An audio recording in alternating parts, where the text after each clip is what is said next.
Bueno, buenos días a todos. El aula le tiene mala, claro, así parece, no sé qué diablo. Lo que pasa es que parece que soy muy exigente con el aula, entonces cuando hacen actualizaciones, a veces me deja fuera, después me incluyen, en fin. ¿Ya? Ahora pasó que no tenía el curso el de mecánica clásica hasta ayer. Entonces, claro, me apareció el de mecánica clásica, pero me botaron el otro. Así que bueno, pero son cosas que se van a resolver, es parte, digamos, de este acostumbramiento a esta nueva forma, entre comillas, de, eh, de hacer las clases. Voy a ¿cómo se llama? Voy a dejar solamente la ventanita arriba para que no sé si molestará voy a dejarlo por acá abajo, no sé. Ya. Bueno, entonces buenos días a todos, a todas. La clase de hoy vamos a estudiar las ondas electromagnéticas sobre medios lineales o medios lineales electromagnéticos, si lo quieren llamar así, como ustedes quieran llamarlo, ¿ya? No hay mucha, digamos, importancia en ese sentido. Lo importante es el concepto que hay detrás. ¿Ya? En la clase anterior yo les dije lo que era importante, ¿cierto? Que tenía que ver con la ley de Snell, ¿cierto? Y básicamente lo que es la polarización. Pero en esta clase vamos a profundizar un poquito más en el comportamiento electromagnético de los medios materiales, ¿ya? Vamos a, Voy a retomar un poco lo que les comenté sucintamente en la clase anterior, sobre todo en el sentido de cuando les comenté esto del índice de refracción, por ejemplo, y lo que son las anisotropías en los medios materiales. ¿Mm? Así que les pido por favor que cuando quieran decir algo me lo digan, ya no lo escriban en el chat porque tengo la pantalla ocupada con todas cosas, entonces nunca sé si es que abro el chat a ustedes les tapa o no la imagen. ¿Ya? Por ejemplo, ahí tengo abierto el chat. Pregunta, ¿les molesta? ¿Aparece en la pantalla? No, la interfaz de Zoom no se muestra en la transmisión. Ya, es que hay cosas que a veces yo no sé qué hace, como, ya, gracias, seguramente me respondió un informático. Ya, Confirmo. confirma, gracias, señor. ¿Con quién habló, perdón? Harold, Ah, Harold, ya, ok. Ok, entonces, ok, entonces muchachos, lo que les voy a pedir es que, como les dije anteriormente, hagan preguntas sin escribir en el chat. Metan la cuchara nomás, ¿ya? No, ni siquiera pregunten, ni siquiera levanten la mano, hablen solamente, ¿ya? Y yo voy a parar y los voy a escuchar. Bueno, esta imagen que ustedes ven acá es una representación, es una animación, llamémoslo así, de lo que sucede dentro de un prisma, ¿ya? Cuando incide un haz de luz, en este caso no polarizada, o mejor dicho, no coherente, ¿ya? La coherencia de una luz tiene que ver con si es que la luz es de una sola frecuencia o si contiene muchas frecuencias. Por ejemplo, la luz del sol, como les comentaba en la clase anterior, contiene todas las frecuencias, ¿cierto? Incluso las no visibles, ¿ya? O muchas, no todas, muchas, ¿ya? Y además, las ondas no vienen, las luces, la luz no viene polarizada, además.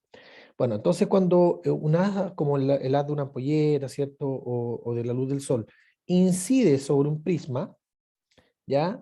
Resulta que se da un fenómeno muy lindo, muy simpático, que ya lo descubrieron en la antigüedad, que tiene que ver que eh, luego del prisma, o sea, al salir la luz del prisma, la luz sale, llamémoslo así, desagregada en términos de los colores que contiene el haz inicial. El haz inicial en el comienzo viene todo mezclado, pero cuando pasa por el prisma es capaz de separar a nivel espacial, ¿cierto? Es capaz de separar las distintas frecuencias con las que sale la luz o las que originalmente contenía el haz, ¿ya? Y la razón de eso tiene que ver un poco con lo que comentaba en la clase anterior, tiene que ver con las propiedades electromagnéticas que tiene el material con el cual está hecho el prisma, ¿ya? Puesto que, como les comenté también, hay índices los índices permitividad del material no son isotrópicas dentro del material. Es decir, el comportamiento eléctrico en el eje X no es necesariamente igual al del eje Y y ni tampoco al del eje Z. Eso produce un retardo, como vamos a ver ahora, en la velocidad de propagación de la luz dentro del material y, como vamos a ver también en esta clase, la luz respeta un principio que se llama el principio de Fermat, que tiene que ver con minimizar los tiempos de recorrido de la luz dentro de un material. Entonces, si la luz tiene que hacer un círculo dentro de un material con tal de demorarse menos en salir, entonces va a ser un círculo. Si tiene que hacer una recta, entonces hará una recta, ¿ya? Es bastante, suena como extraño, pero lo vamos a ver ahora y es notable lo que sucede. Entonces, vamos a hablar de los electromagnéticas de los medios lineales, ¿ya? Hay medios que no son lineales, pero no vamos a tocar ese tema porque en realidad a primer orden la mayoría de los materiales son lineales, ¿ya? Entonces, primero hay que pensar de qué está compuesto el material, en términos más prácticos, ¿cierto? Entonces, bueno, un material, por ejemplo, como un plástico, llamémoslo así, o el mismo prisma, ¿ya? El mismo prisma que un cristal, ¿cierto? En fin, está hecho de moléculas, ¿cierto? Está hecho de moléculas o de, bueno, primero de átomos, ¿cierto? Y luego los átomos conforman moléculas.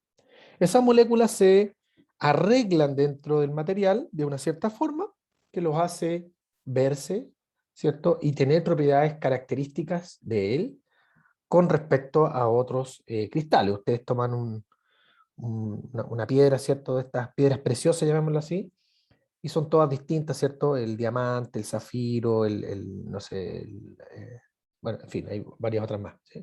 El rubí, en fin, se ven distintas, ¿ya? No solamente el color, sino que también tienen propiedades distintas. Y así todas las piedras, en fin, y cristales. Entonces, uno podría en principio, como uno lo hace en electromagnetismo, modelar de lo que está compuesto el material a través de lo que uno llama moléculas, ¿cierto?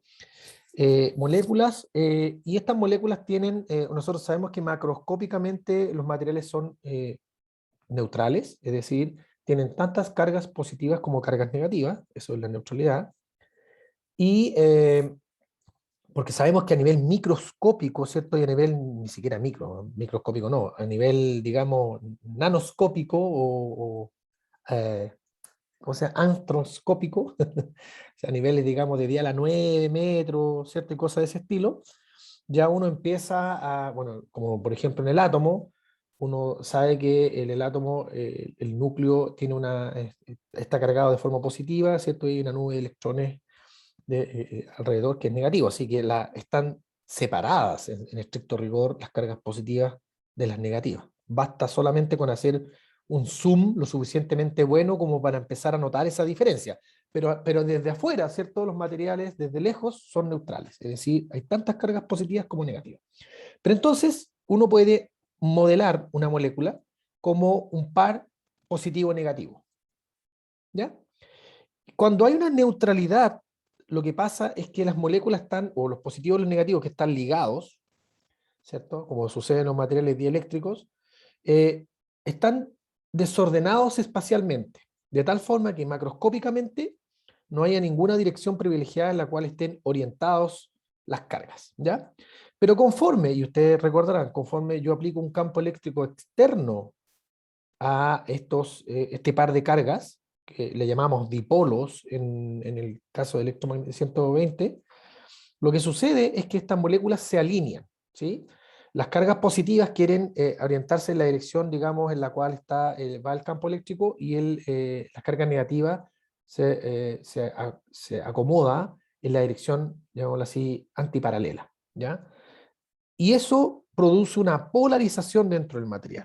Esa era una de las razones o de una de las propiedades que uno usaba en 120 para construir, recordarán ustedes, capacitores, ¿sí? Los capacitores, uno podía aumentar su capacidad cuando en vez de tener un vacío entre las dos placas, uno ponía algún medio dieléctrico. Y la razón tiene que ver con que el campo eléctrico producido por estas placas, en principio, aquí da lo mismo si son placas o no, es un campo externo, lo que hace es que polariza o ordena las moléculas cargadas, positiva y negativa, los dipolos, de tal forma que en la superficie de este material se produce se induce una densidad de carga superficial, ¿sí? Que fíjese, macroscópicamente hablando, produce un campo eléctrico en la dirección contraria al campo el cual está reordenando las moléculas. Y por lo tanto, dentro del material hay una atenuación del campo eléctrico, es decir, el campo eléctrico dentro del material, a nivel efectivo, es menor que el campo eléctrico externo, y es menor debido a esta polarización o a esta reacción que tiene el material al reorientar sus moléculas debido al campo externo. ¿Ya? Eso un poco macroscópicamente. Entonces, se produce una diferencia, se produce una densidad de carga positiva y negativa, lo que produce, ¿cierto? Lo que produce un campo eléctrico en la dirección contraria, como ustedes recordarán. Los campos eléctricos siempre van desde las cargas positivas a las cargas negativas, por lo tanto, de forma efectiva, el campo eléctrico en su totalidad es menor. ¿Ya? Uno puede hablar de de la ley de Gauss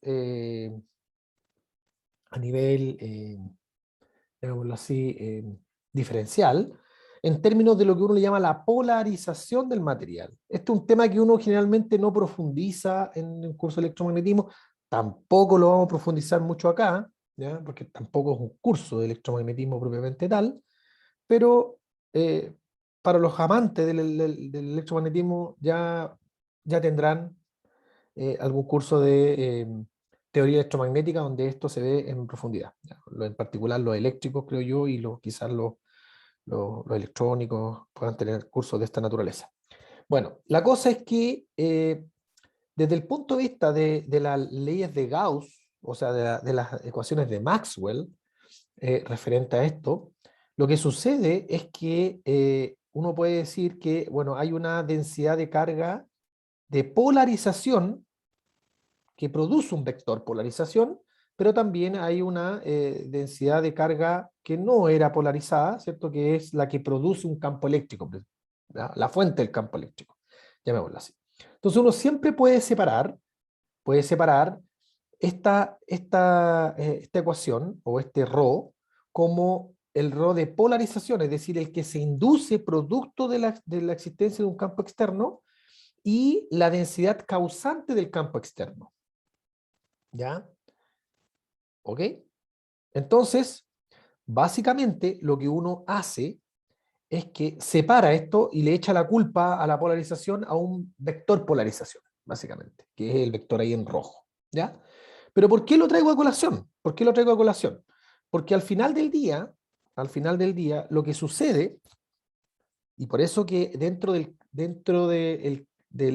dieléctrico el campo eléctrico es menor, es que en términos efectivos, ¿cierto? En términos efectivos, la ley de Gauss se tiene que cumplir como superposición de ambos efectos, digamos, del efecto, o mejor dicho, del campo externo y del rearreglo que se produce dentro del material producto de ese campo externo, que hace, en términos efectivos, que el campo eléctrico dentro del material sea inferior, o sea, menor que el campo externo, ¿cierto? Sabemos que como caso crítico tenemos los conductores donde el campo eléctrico dentro se hace cero.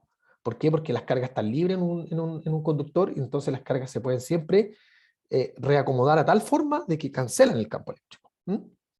El campo eléctrico externo igual al campo eléctrico interno. Pero en el caso dieléctrico no, porque las moléculas solamente tienen la capacidad de rotar, pero no tienen la capacidad de desplazarse dentro del material, por definición de material dieléctrico. Bueno, en otras palabras, ¿ya? En otras palabras, se redefine esta cantidad que le llaman vector de desplazamiento como el campo eléctrico original, llamémoslo así, más el vector polarización. No quiero entrar mucho en este tecnicismo, insisto, porque no es un curso de electromagnetismo. A mí lo que me interesa acá es que, que ustedes entiendan que los medios lineales, ¿ya? Son aquellos, porque hay medios que no son lineales, Los medios lineales son aquellos que esta polarización de la que estoy hablando acá, este vector rojo, es una cantidad, ¿sí? Es una cantidad que es proporcional al campo eléctrico original, proporcional en el sentido de dirección, ¿ya? Están en la misma dirección, no necesariamente el mismo sentido, pero en la misma dirección, ¿ya? Eh, porque hay materiales que se llaman paraeléctricos, dieléctricos, en fin, ¿ya? Pero en principio la dirección es lo que importa. Y esa vector polarización, además de ser proporcional al campo original, es proporcional en una cantidad muy, muy conocida que tiene que ver con la constante dieléctrica del vacío y una constante de proporcionalidad que se llama la permeabilidad eléctrica. ¿Ya? Esa constante chi es lo que hace que esta cuestión sea lineal, porque si uno tuviera un chi cuadrado o tuviese alguna otra potencia o el vector polarización fuese en una dirección distinta a la del campo eléctrico, entonces ya no estamos hablando de medios lineales. Medios lineales como estos es el caso más sencillo dentro de los materiales a estudiar, ¿ya? Es decir, que la polarización o el efecto del campo externo es proporcional al campo externo. Es como más o menos como a primer orden, ¿ya? La gracia de todo esto es que cuando uno hace el reemplazo del vector polarización en términos de esta cantidad, insisto, es para este caso, uno puede entonces ahora reescribir estas ecuaciones de Maxwell en términos de estas cantidades y entonces es muy eh, oportuno, ¿cierto?, definir o redefinir una cantidad a la que le llamamos permeabilidad, o sea, perdón, permitividad, pero permitividad del material, que lo llamamos epsilon sub i. Uno esta cuestión en 120 la llega y la pone nomás, ¿ya? Pero en realidad este epsilon sub i, que es la constante de permitividad del material, es para medios lineales proporcional a la constante de permitividad del vacío en esta cantidad, en uno más este numerito. Entonces ahora, en realidad uno podría caracterizar un material a través del epsilon sub i o a través del chi sub i, chi sub i. Es equivalente. ¿Por qué? Porque si conozco el chi sub i, dado que esto es conocido, entonces conozco el epsilon sub i. Al revés, si conozco el epsilon sub i, dado que el epsilon 0 es conocido, yo puedo despejar cuánto vale el chi sub i. ¿Ya? Así que uno puede hablar indistintamente para referirse a un material, como el caso de ustedes, ustedes podrían hablar indistintamente de su primer apellido como de su segundo apellido. Están amarrados esos dos apellidos. ¿Sí? A través de usted. Aquí están amarrados también, ¿ya? Entonces, esta cantidad, te pueden hablar de cualquiera de estas dos indistintamente. ¿Cuál es la gracia? Voy a hacer un resumen después de todo esto. La gracia de todo esto es que entonces el campo eléctrico dentro del material ahora, ¿cierto?, viene dado no solo por la densidad de carga libre, sino que dentro del material, o el efecto de que el material exista, en realidad está codificado en la cantidad epsilon sub i. Si yo reemplazo esa cantidad epsilon sub i por epsilon 0, quiere decir que estoy en el vacío. Si reemplazo esa cantidad epsilon sub i por el epsilon sub i de el diamante, por ejemplo, quiere decir entonces que estoy calculando el campo eléctrico dentro del diamante, ¿ya? Considerando sus propiedades eléctricas, que están codificadas en ese epsilon sub i. Hay materiales que no pueden ser codificados en ese solo numerito, y ese numerito es un tensor, como les dije. Es decir, hay materiales que se comportan o tienen propiedades eléctricas en las distintas direcciones. Por lo tanto, yo no puedo codificarlas todas en una sola cantidad, necesito un tensor, porque tiene más información que la que me puede entregar un solo número. ¿Me explico? ¿Ya? Entonces, raya para la suma.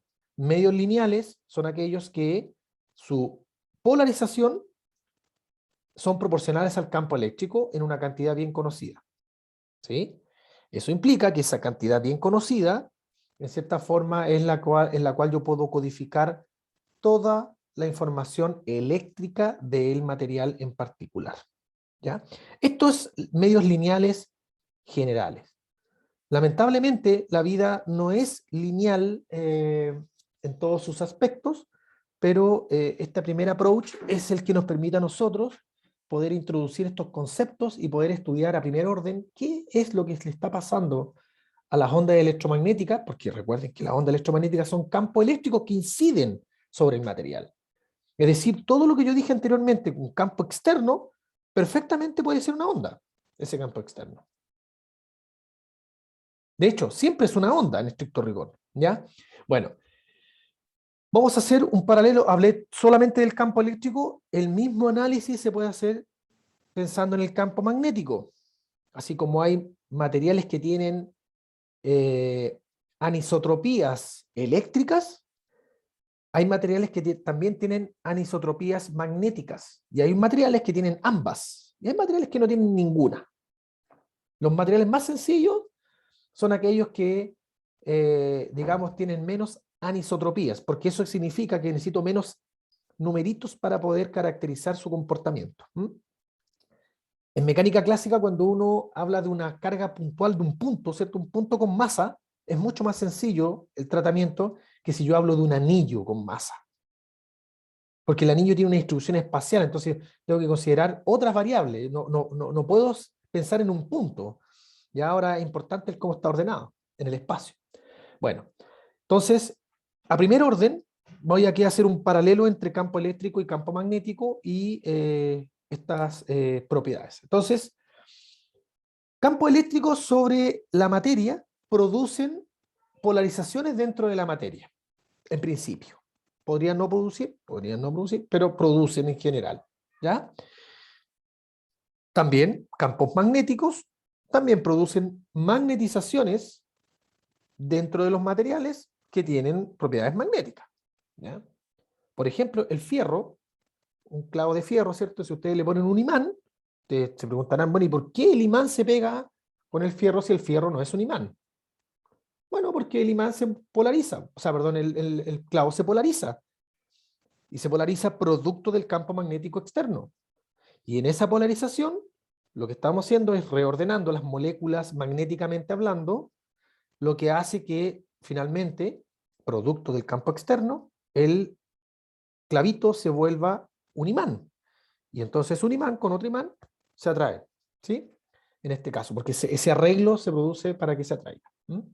También puede ser al revés, los paramagnéticos, pero bueno, en fin. Entonces, campo eléctrico produce polarización eléctrica, campo magnético produce polarización magnética. Luego, en la lógica de, digamos, de lo que hemos visto ahora.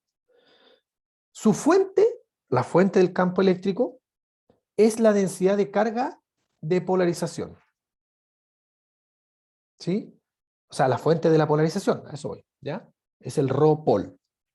En el caso del magnetismo, la fuente es una corriente. Nosotros sabemos que los campos magnéticos no son producidas por cargas magnéticas, son producidas por corrientes. Se requieren cargas en movimiento para producir campos magnéticos. No se pueden producir campos magnéticos con carga en reposo. Campo eléctrico sí. Esa es la gran diferencia que hay entre campo magnético y campo eléctrico. A esa corriente de magnetización se le llama Jmag. ¿Ya? Tampoco es muy importante esto como para seguir la lógica. Luego existen muchos tipos de medios, en particular, y los más sencillos son los lineales. En el caso eléctrico, se llaman medios lineales aquellos que este efecto de polarización dentro del material se puede describir como una constante por el campo eléctrico, donde esa constante tiene las propiedades del material. ¿Sí? En analogía, bueno, y entonces a ese si sub i se le llama susceptibilidad eléctrica. Yo dije permeabilidad eléctrica en la slide anterior. Está malo eso, es susceptibilidad eléctrica. ¿Ya? Ese chi. Susceptibilidad. ¿Ya? Entonces, a través de esa susceptibilidad eléctrica, como yo les dije, uno puede conocer la susceptibilidad y a través de la relación que hay entre la susceptibilidad y la permitividad, yo puedo encontrar la permitividad, o al revés, si conozco la permitividad, puedo encontrar la susceptibilidad. Son completamente digamos, están relacionados uno a uno. Ok, entonces, este tipo de comportamiento es el más sencillo que uno puede encontrar dentro de un material. Y desde el punto de vista magnético, pasa algo muy parecido. Los medios lineales magnéticos también, esa magnetización, que es como un campo magnético, pero de magnetización, no de, o de polarización magnética, si quieren llamarlo así, también pueden ser escritos, fíjense, como de la misma forma, es decir, la constante de este mu sub 0 por un eta sub i por el b, es decir, la magnetización es proporcional al campo magnético en esta cantidad. Y también ese eta se llama susceptibilidad magnética, fíjense que tiene el mismo nombre, susceptibilidad, solamente cambia el apellido, porque están en el al mismo nivel. Y también uno puede redefinir esta permeabilidad magnética, ahí ya cambia el nombre, permeabilidad, mu sub i, característica del material I, cristal, acero, lo que ustedes quieran, ¿sí? Y cuya relación con la susceptibilidad magnética es, fíjense, tiene la misma pinta, es simétrica, ¿sí?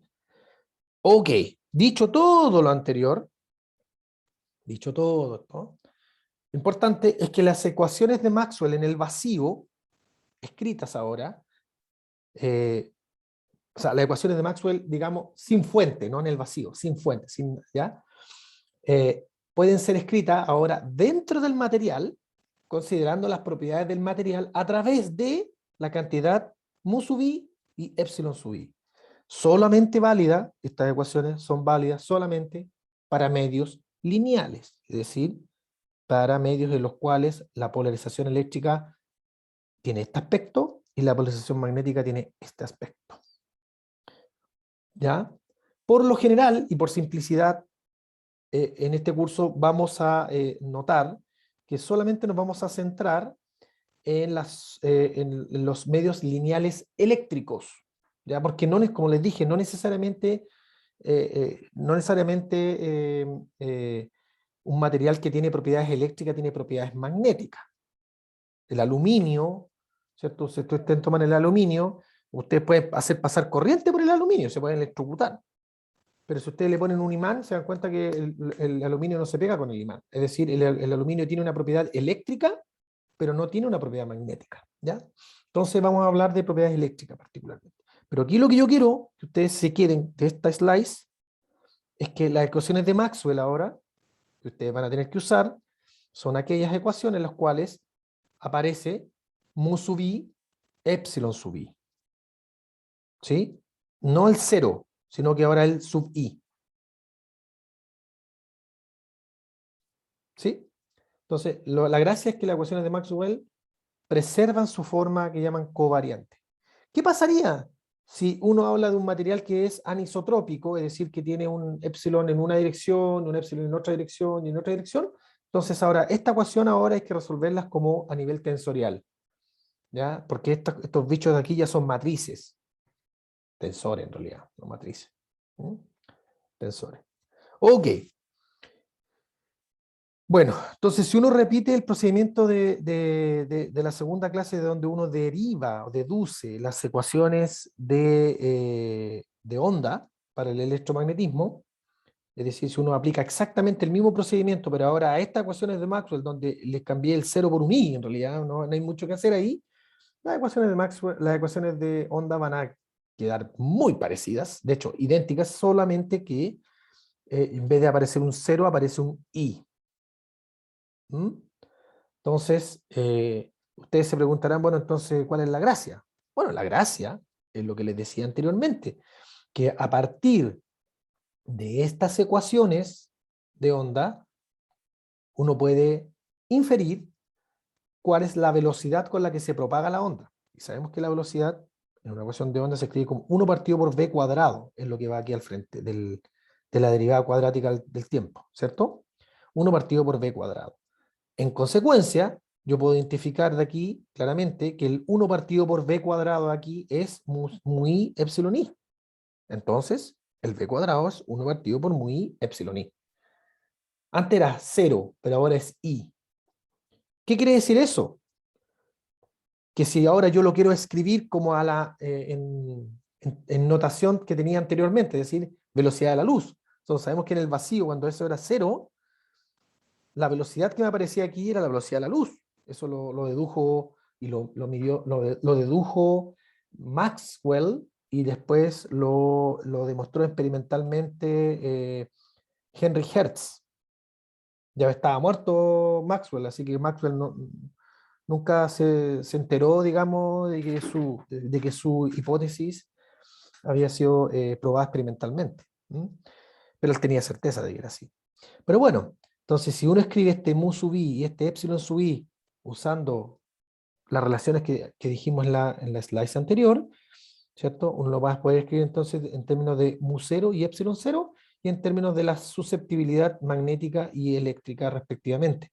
Pero entonces, como yo sé que 1 partido por mu 0, epsilon 0 es la velocidad de la luz al cuadrado, entonces ahora esta cantidad que está ahí es la velocidad de la luz al cuadrado. Entonces ahora yo me doy cuenta que, bueno, ahí está la expresión, ¿cierto?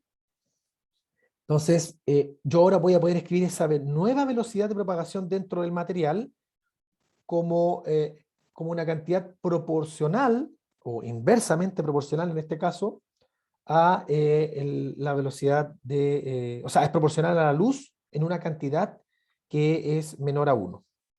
¿Mm? Entonces, esto me va a quedar c cuadrado y entonces uno se da cuenta que esta cantidad siempre es menor a 1 para todo material y es igual a 1 en el caso del vacío. ¿Sí? Porque solo en el caso del vacío estas cosas valen 0 y entonces queda c cuadrado. Pero en cualquier otro material estos numeritos son mayores a 1, tanto el eta i como el chi sub i. Por lo tanto, esta cantidad siempre va a ser inferior a 1. ¿Mm?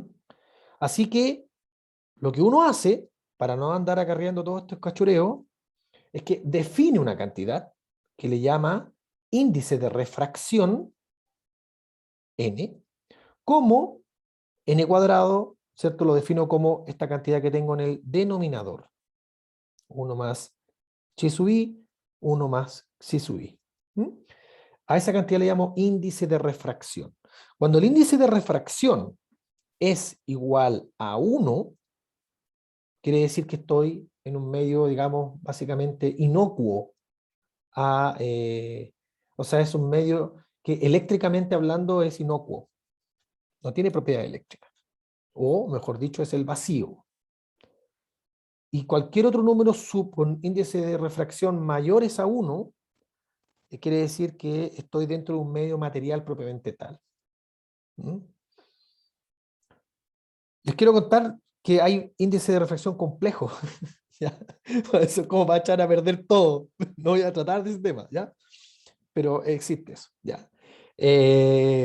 Comportamiento muy extraño. Ya, bueno, entonces, la gracia de todo esto es que la velocidad de propagación de la onda dentro del material, esta vez, que es v, va a poder ser escrita, como dije ya, en términos de la velocidad de la luz, pero en términos también de esta cantidad que le llamamos índice de refracción, n. ¿Sí? Entonces, lo que uno deduce de acá es que la velocidad de propagación dentro de un medio es siempre menor a la velocidad de la luz. O sea, la onda se mueve o se propaga más lento dentro de un medio material que fuera de un medio material. Es como una inercia. Es como si ustedes corren, ¿no? Ustedes no corren a la misma velocidad, ¿cierto? Haciendo el mismo esfuerzo, desde luego. Si están corriendo en el aire y si después se meten en una piscina y quieren correr debajo del agua, ¿cierto? Hay una inercia ahí, ¿cierto? Que le produce por el roce del agua, en fin, que uno no se puede mover, pero después una vez que uno sale de nuevo al agua y puede correr a la misma velocidad, ¿ya? Entonces, eso es lo que pasa en estas cuestiones, que la velocidad de propagación antes de entrar a un medio, o sea, imagínense que mi mano es el medio material y esto es el vacío, entonces viene la onda aquí, se propaga a la velocidad de la luz, entra el material, se propaga más lento, pero después que sale del material, de nuevo se propaga a la velocidad de la luz, ¿sí? Eso es lo que sucede. Entonces,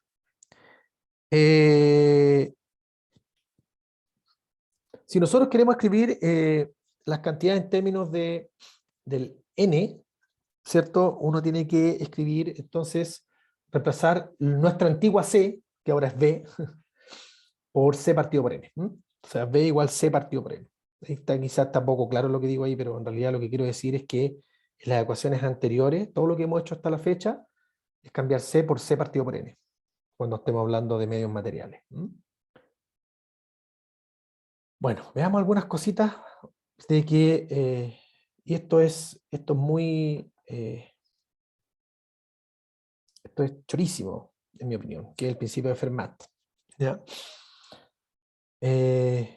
Porque uno se explicará, bueno, uno querrá explicarse, bueno, y cómo se comporta la luz dentro del material. O sea, está bien, se propaga a cierta velocidad, en fin, pero ¿cuáles son las reglas que respeta la luz? ¿Ya?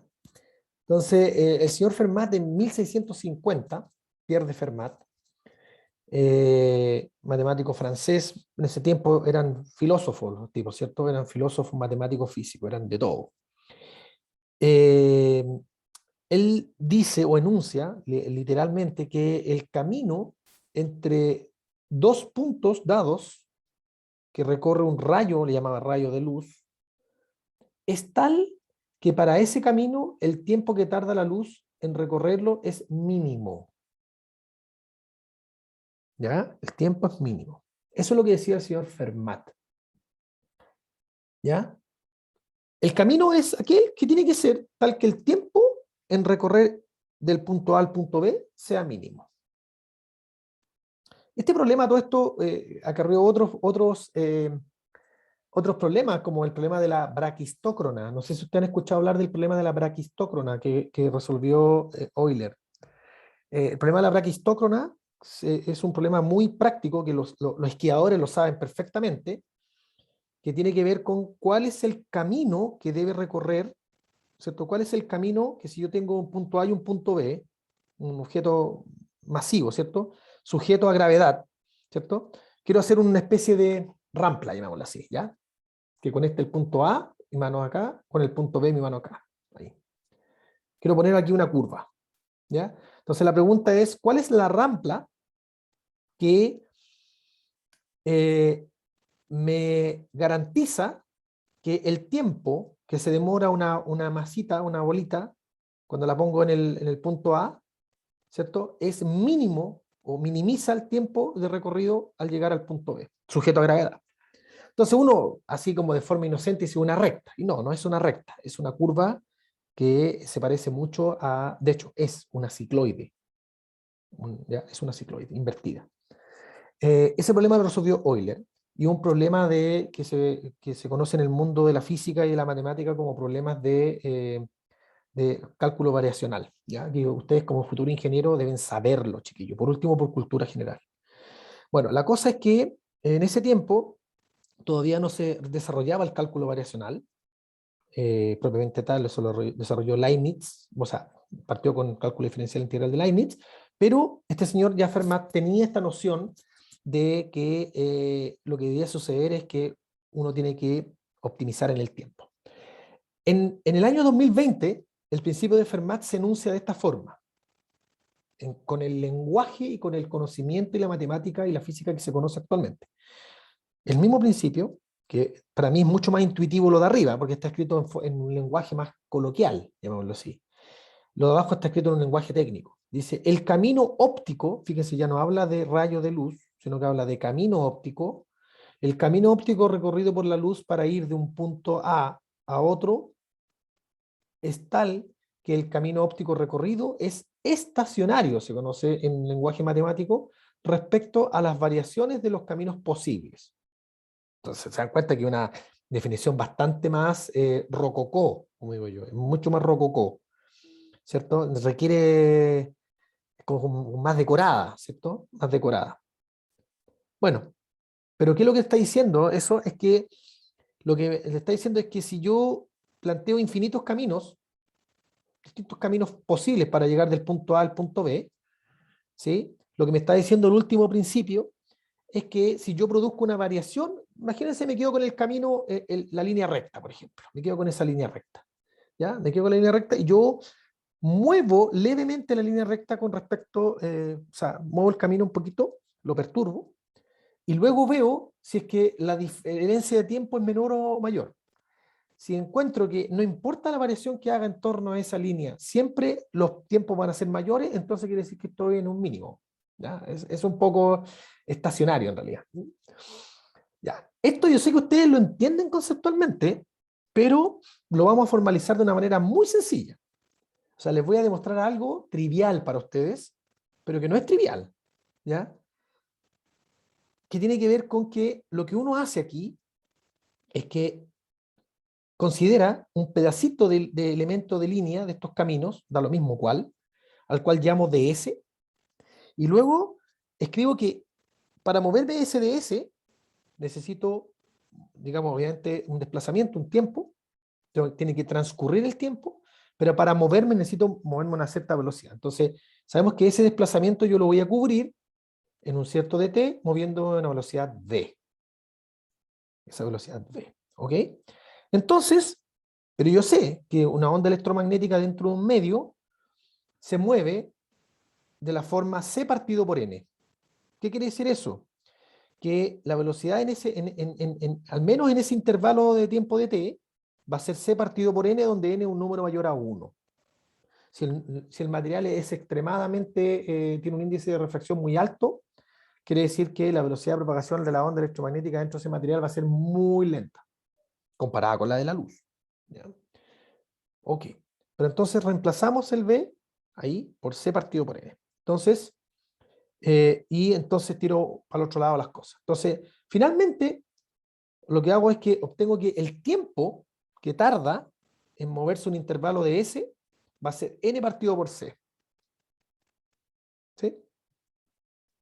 O sea, n partido por C por ds. ¿Ya? Entonces, la gracia es que ese n, ese índice de refracción en principio, puede ser perfectamente función del pedacito. Porque uno podría tener, por ejemplo, un cristal de un ancho muy delgadito. Imagínense, ustedes trabajan en una vidriería y tienen muchos vidrios y cada vidrio es distinto. Entonces ustedes acumulan un vidrio, ponen otro vidrio y hacen un sándwich de puros vidrios. Pero cada vidrio tiene un índice de refracción distinto. Entonces, en este problema de tomar este camino de la luz que entra por el vidrio inicial y que sale por el vidrio final, uno podría decir que tengo infinitos vidrios, ¿cierto? Como lonjas de vidrio. Entonces uno podría decir que cada n, ¿cierto? Va a depender digamos, de la posición en la cual yo quiero ver dónde va la luz, básicamente. Entonces es una función de la posición. Uno podría tener 8 vidrios distintos, ¿ya? Entonces ese n uno tiene que extrapolarlo a una función n que depende de la posición. Entonces, fíjese que finalmente lo que yo necesito es minimizar el tiempo para ir de A a B, según el señor Fermat. Entonces, lo que voy a hacer es que voy a sumar todos esos caminos cuando pasa por cada uno de esos vidrios hasta llegar al vidrio final. Entonces, sumo todos los caminos desde A a B, todos esos ds, ponderados por este n sub s. Y ahí tengo el tiempo. Entonces, lo que tengo que hacer es minimizar eso. Eso es lo que respeta la luz, lo que se conoce como el principio de Fermat. ¿Ya? Entonces, si yo perturbo esa cuestión, me va a dar, esto es tecnicismo, no quiero que ¿cómo se llama? O sea, pueden escribirlo, sí, incluso, pero no es como para que tengan que profundizar mucho más allá, pero lo importante es que cualquier perturbación que yo haga al camino óptimo, siempre va a tener que darme un tiempo superior, porque si no quiere decir que no es el camino óptimo. ¿Ya? Ahora ustedes, en el caso sencillo, pero sencillo, es que los n no dependan del s. Es decir, para moverse desde de mi dedo acá a mi dedo acá, en este espacio donde sé que es lo mismo, todo lo que está acá entre medio es lo mismo, tiene el mismo índice de refracción, entonces quiere decir entonces que yo puedo factorizar el n y lo puedo sacar de la integral y es trivial. Entonces básicamente es la línea recta. ¿Ya? La línea recta es la que minimiza el camino o el tiempo de la luz entre dos puntos, pero entre dos puntos donde lo que hay dentro es homogéneo. Basta con que yo ponga aquí un medio distinto al aire, ponga por ejemplo este vaso, tengo acá un vaso, ¿sí? Pongo un vaso acá y ya no es lo mismo porque resulta que el índice de refracción dentro del vaso no es lo mismo que fuera del vaso. Por lo tanto, el camino, vamos a demostrarlo en un caso muy sencillo, no es el mismo. No es el mismo. Ahora uno se preguntará, y esto es una pregunta más bien filosófica, ¿cómo sabe la luz el camino que debe recorrer? Pues la luz no tiene vida, no tiene conciencia, no toma decisiones. ¿Cómo sabe cómo comportarse? ¿Por qué elige ese camino? Se los dejo como una reflexión, ¿cierto? Porque a simple vista da la impresión de que el fenómeno no fuese causal. ¿En qué sentido no fuese causal? En el sentido de que pareciera que hay información que se sabe de antes de que suceda. En ese sentido no es causal. Pero no. ¿Ya? Vamos a dar vuelta al respecto. Bueno, un ejemplo. El ejemplo sencillo del principio de Fermat, que se conoce como la ley de reflexión, es que imagínese usted lanza un rayo de luz desde A, ¿cierto? Y hay una superficie que es completamente reflectante, ¿sí? Y usted quiere, en cierta forma, quiere saber cuál es el camino que recorre la luz, usando el principio de Fermat, al llegar al ojo que está ahí en el punto B. Entonces, cuando usted mira en un espejo, uno ve una imagen en el espejo, ¿cierto? Entonces la pregunta es, ¿por qué uno esa imagen no la ve un poco más allá o más acá? ¿Cierto? Más arriba o más abajo. ¿Por qué la ve ahí y no en otro lugar?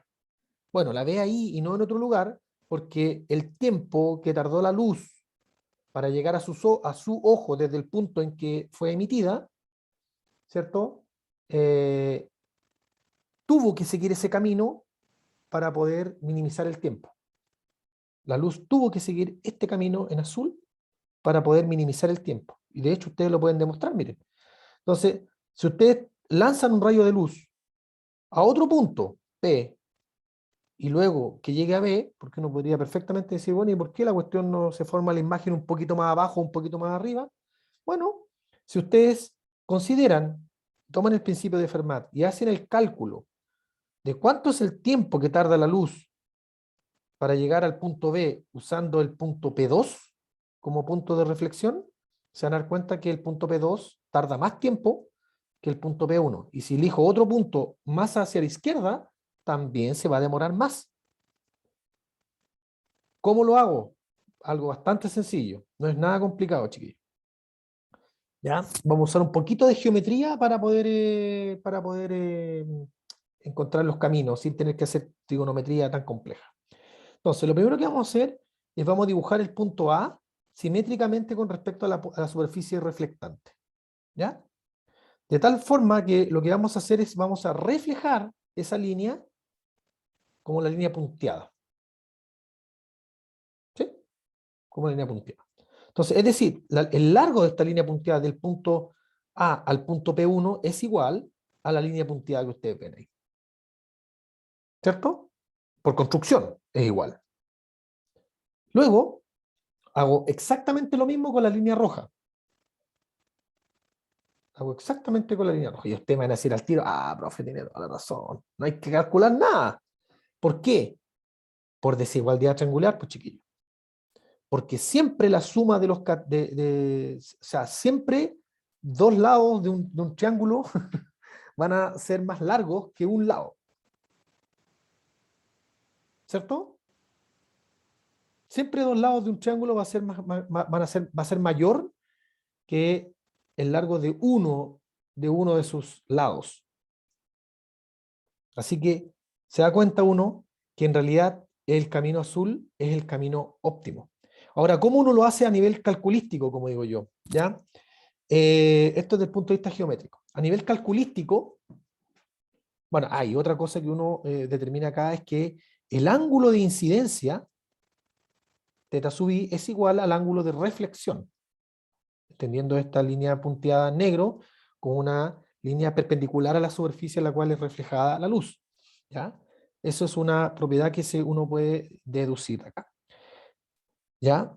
Eso hace que se produzcan imágenes, ¿cierto? La luz llega, ¿cierto? Uno puede hacer este ejercicio, La luz va en todas las direcciones, ¿cierto? Y eh, pasa eso.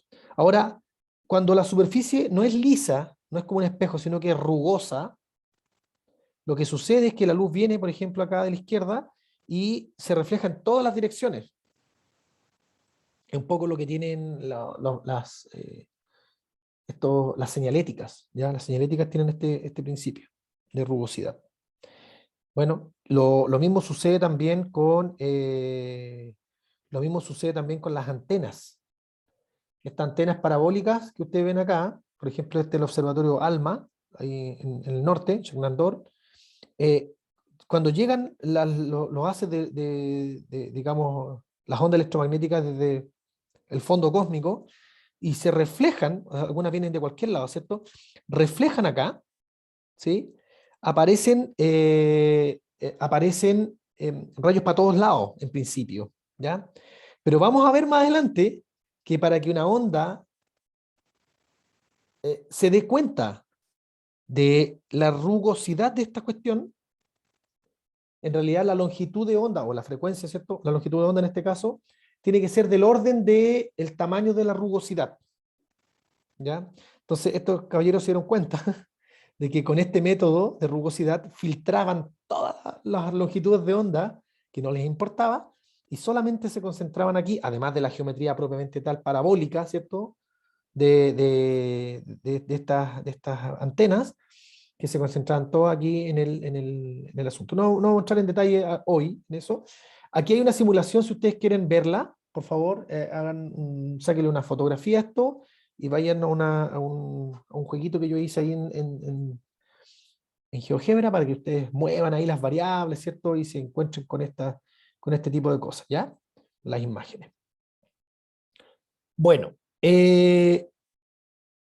hay otro fenómeno que es muy importante también, que se llama refracción, que también se induce, o sea, se deduce, mejor dicho, del principio de Fermat, y tiene que ver cuando la luz no solo se refleja totalmente, que es una cuestión más intuitiva, sino que cuando la luz penetra dentro de un material que tiene un índice de refracción distinto.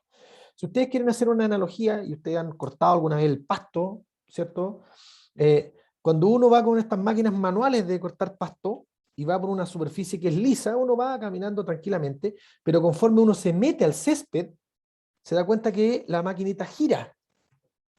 Es como que de alguna forma u otra, la velocidad con la que se mueve la rueda que entra primero no es la misma que la velocidad a la cual se puede mover la rueda que está todavía en la superficie exterior, llamémoslo así. Entonces uno nota que por roce la cuestión se mueve, se tuerce un poquito, ¿ya? Y por eso que el camino no va a ser el mismo camino, ¿ya? Así en analogía. Entonces, esto mismo uno lo puede ver en el mar, en el agua, ¿cierto? Cuando uno ve rayos de luz, ¿cierto? El rayo de luz viene, pero cuando entra a la superficie del agua, el rayo de luz, uno ve el sol, si uno está debajo de una piscina, mira para arriba, uno ve el sol en una posición distinta a la cual uno lo va a tener cuando uno saque la cabeza debajo del agua, ¿ve? Que el sol está en otro lado, ¿ya? Eso tiene que ver precisamente con este efecto, ¿ya? El efecto de que los rayos de luz pareciera, ¿cierto?, que sienten, o mejor dicho, su camino óptico, como vamos a demostrar ahora, su camino óptico dentro del agua es tal que minimiza el tiempo el tiempo que tarda la luz en llegar desde ese punto al lugar donde yo estoy observando. Entonces, ahora formalicémoslo. Consideremos la superficie superior del aire como N1 y que tiene un índice de reflexión N1 y por lo tanto la velocidad de propagación de las ondas electromagnéticas ahí es V1, y en el caso del agua tiene un índice de refracción N2 y por lo tanto la velocidad de propagación en el agua es V2. Entonces vamos a lanzar un rayo. Este concepto de rayo es muy arcaico, en realidad no existen los rayos de luz, ¿ya? Pero bueno, en fin, prendo una luz, ¿cierto? Y va de A y en principio va a topar ahí, toma en muchos otros puntos, pero voy a seguirle la pista a este. Le voy a seguir la pista a este rayo de luz. Entonces llega ahí al punto P. Voy a ponerme acá debajo el ojo y voy a ver si es que el supuesto de que el rayo de luz llega ahí, a P, es correcto o no, de acuerdo al principio de Fermat. o si es algún otro, uno que va por acá y llega al ojo, o uno que va por allá y llega al ojo. Vamos a ver cuál es el que, vamos a ver si es que tiene sentido o no. Entonces, para tratar de formalizar esto, voy a tirar una perpendicular primero, ¿ya? Para escribir un eje coordenado de esta cosa, y voy a llamar θ1 y θ2 a los ángulos de incidencia y a los ángulos de refracción de la luz. Si θ1 fuese igual a θ2, quiere decir que de alguna forma u otra debiese estar en el mismo medio, ¿ya? Pero bueno, la cosa es que usando geometría sencilla, voy a llamar a esta cantidad, a la variable x. Esto es h1, que es la distancia entre la superficie y la linterna, y h2 entre la profundidad a la cual está mi ojo y la superficie. Tal que h1 y h2 es igual a la distancia entre, digamos, la profundidad entre el ojo y la linterna. ¿Mm? Bueno, y todo esto básicamente es geometría, ¿cierto? No, están todas las variables escritas por sí solas. Y entonces, de acuerdo al principio de Fermat, que implica menor tiempo, recuerden siempre eso, menor tiempo, yo puedo entonces calcular el tiempo que recorre este rayo de luz. Y el tiempo que recorre el rayo de luz para llegar desde el punto A al punto B, en realidad es AP dividido por la velocidad de 1, eso es el tiempo, es decir, es esta distancia dividido por el tiempo que demora, perdón, dividido por la velocidad que demora, perdón, dividido por la velocidad a la cual se propaga. Ese es el tiempo que tarda la luz de llegar, ir de A a P, más el tiempo que tarda de ir de P a B. Y ese tiempo que tarda de ir de P a B es la distancia PB dividido por la velocidad a la cual se propaga la luz en el medio 2, que es V2.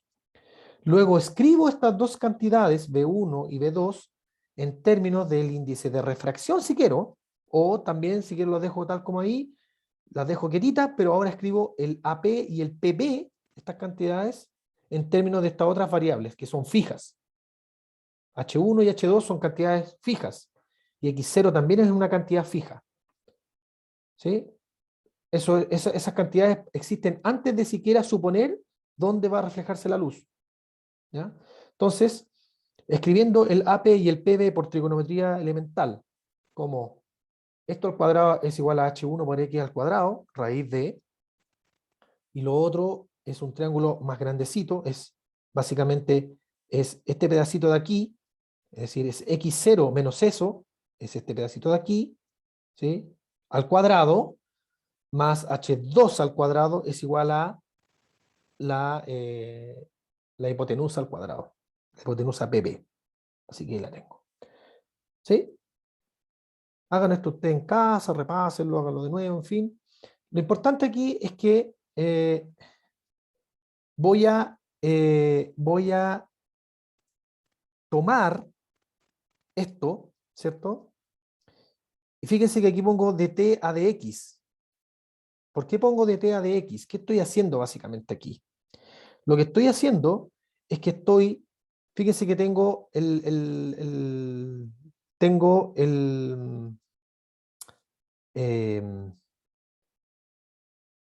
tengo el tiempo que tarda esta cosa, pero lo que yo necesito saber es cómo depende ese tiempo de la variable x. Entonces lo que voy a hacer es voy a minimizar en términos de la variable x. O sea, perdón, en términos del tiempo, pero como función de la variable x. Es decir, quiero encontrar a qué valor de x, o mejor dicho, dónde tengo que poner el punto P acá arriba, para que el tiempo que recorra la luz en ir de A a B sea menor. ¿Ya? Estamos en la hora. Vamos, 3 minutos. Entonces, básicamente lo que yo hago es derivo esta expresión de arriba de t a de x. Veo cómo cambia el tiempo como función de la posición x. ¿Se entiende eso, no? La función es tiempo. Eso ya la encontré. Tomo esa función y la derivo con respecto a la variable x. ¿Por qué la derivo? Porque luego lo que hago es la igualo a 0, ¿cierto? Derivo esa y encuentro donde tengo un extremo. Puede ser un máximo, un mínimo, o un punto de inflexión, ¿cierto? Y hay que calcular la segunda derivada para saber si un máximo, un mínimo, un punto de inflexión. Eso ustedes ya lo saben de mate, lo tienen ya en el ADN, ¿cierto? Ya lo han hecho pasar malos ratos con esas cuestiones. Así que, ok, haciendo eso igual a 0, ¿sí? Que tomando esta expresión de arriba y derivarla con respecto a x, tengo esta expresión, ¿sí? Y luego, de aquí, fíjense, eso igual a 0, eso igual a 0, implica que yo puedo todavía encontrar una relación trigonométrica, porque estas expresiones que tengo aquí son relaciones trigonométricas. Fíjense, ¿qué es lo que es x dividido por la raíz de h1 cuadrado más x cuadrado? ¿Qué es esto dividido por esto?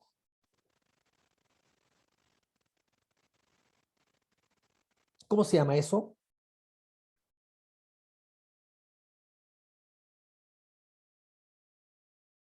El seno. Fíjense que teta 1 es igual al teta 1 que tengo acá arriba. Aquí también tengo teta 1. Es el seno, Seno. ¿cierto? Básicamente, cateto opuesto dividido por hipotenusa, cateto opuesto del ángulo teta 1. Así que es seno teta 1. ¿Y qué es lo que es x menos x0? Es decir, este pedacito de aquí, dividido por esta cantidad de acá, también es el seno de teta 2, pero de teta 2. Entonces, lo que obtengo es la relación trigonométrica ahora respecto a los ángulos. Es que seno de teta 1, para que esto sea igual a 0, es decir, sea mínimo o máximo, también podría ser máximo, dividido por V1 sea igual a seno de teta 2 dividido por V2. Ahora, estos V yo los puedo escribir en términos de el índice de refracción. Es decir, V1, ¿qué es lo que era V1? Es C partido por N1. Y V2 es C partido por N2. Se me van los C, me quedan los N arriba.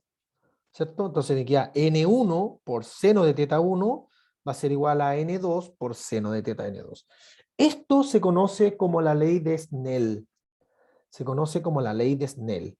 ¿Ya?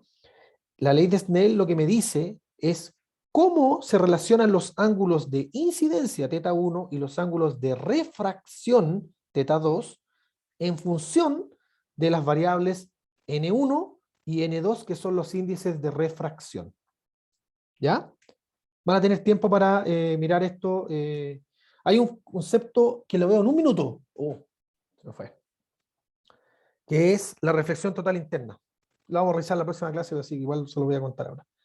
Que es que si yo tengo un foco, imagínense, hago esta cosa al revés, es decir, que la luz no venga del aire, sino que yo prendo una luz debajo del agua, una linterna, ¿ya? Entonces uno dice, ya, la luz va para todos lados, ¿sí? Va para arriba, para allá, en fin, ¿ya? Y arriba del agua, bueno, se irá a mover en otra dirección, por el teorema, por la ley de Snell, que es consecuencia del teorema de Fermat. Pero resulta que, de acuerdo a esta ley, me doy cuenta que conforme yo este ángulo lo empiezo a mover un poquito más allá, es decir, empiezo a seguir en la pista los rayos de luz que se empiezan a mover cada vez más tangentes a la superficie, llega un momento en que el rayo de luz, que se conoce como un ángulo crítico, no sale no sale de la piscina para arriba, se va tangente. Y de hecho, de ahí en adelante, el ángulo se refleja. Busca, hay un montón de videos en internet, busquen reflexión total interna, lo hacen con láser. Y ustedes ven cómo dentro de una piscina hay apunta con un láser y se ve perfectamente el láser cómo se refleja.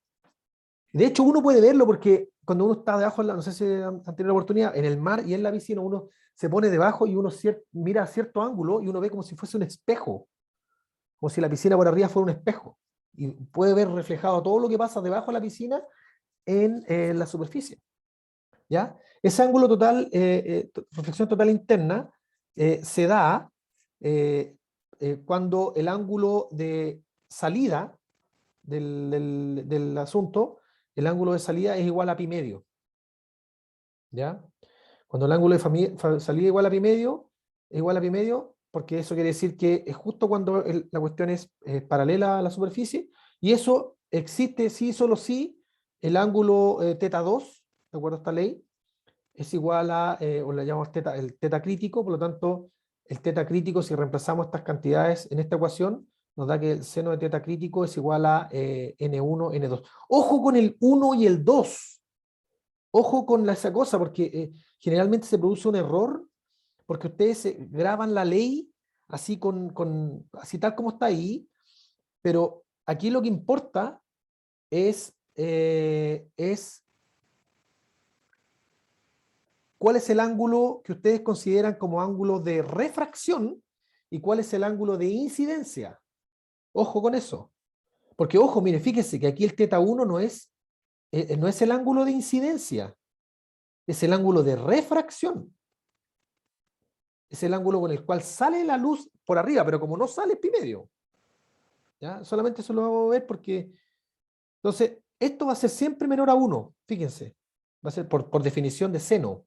Seno está acotado, no puede ser menor, no puede ser mayor a 1. Entonces, fíjese que esto se obtiene, esta relación se obtiene, o de ahí se deduce, que para que ello suceda, para que haya una reflexión total interna, lo que debe suceder es que el índice de refracción del medio externo de donde se produce la luz